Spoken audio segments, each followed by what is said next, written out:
শীতকালে ডিমের রেসিপির কিন্তু মজাই আলাদা। তাই চটজলদি একটা ডিমের রেসিপি নিয়ে চলে আসলাম। এটা স্ন্যাক্স হিসেবেও খেতে পারো আর রুটিতেও। তাহলে দেখে নাও কী কী দিয়ে বানাচ্ছি।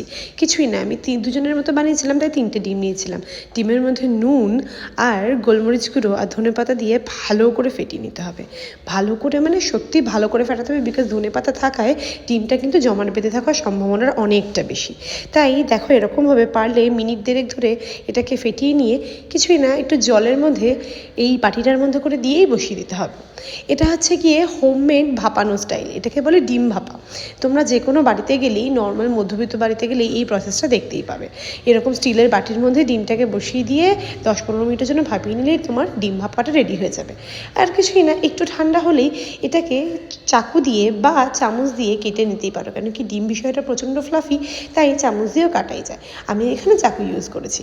তো এরমভাবে চৌকো চৌকো করে কেটে নেওয়ার পর দেখো ঠিক এরকম স্টাইলে দেখাবে, এরকম দলা দলা ব্যাপারটা থাকবে। হ্যাঁ, যদি একটু বড় কোনো বাটিতে বা কোনো সাথে টিফিন কারিতে ভাপাও তাহলে কিন্তু আরও সুন্দর হয়। আমার কাছে ছিল না, তাই আমি এরমভাবেই করেছি। তো এটাকে কেটে নেওয়ার পর এবার যে গ্রেভিটা বানাবো সেটা হচ্ছে গিয়ে বাটারের মধ্যে রসুন দিয়ে দেবো। হ্যাঁ, বাটারের মধ্যে রসুন দিয়ে দেবো। রসুনের ফ্লেভারটা ফাটাফাটি লাগে বাটারের সাথে। সাথে একটু গোলমরিচ দিলেও দিতে পারো, না দিলেও কোনো অসুবিধা নেই। আমি একটু ঝাল পছন্দ করি, তাই একটু গোলমরিচ দেওয়াতে দেখো রঙটা একটুখানি কালচে কালচে এসছে।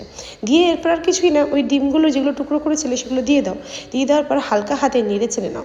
নেড়ে চেড়ে নেওয়ার পর অল্প একটু জল মিশিয়ে দাও, বিকজ আমি একটু রুটির সাথে খাবো বলে একটু গ্রেভি করেছিলাম। মিশিয়ে দিয়ে ওটাকে ফুটিয়ে নিলেই রেডি হয়ে যাবে তোমার ডিম ভাপা।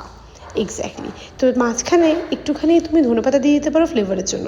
এরকমভাবে তৈরি করে নাও তাড়াতাড়ি।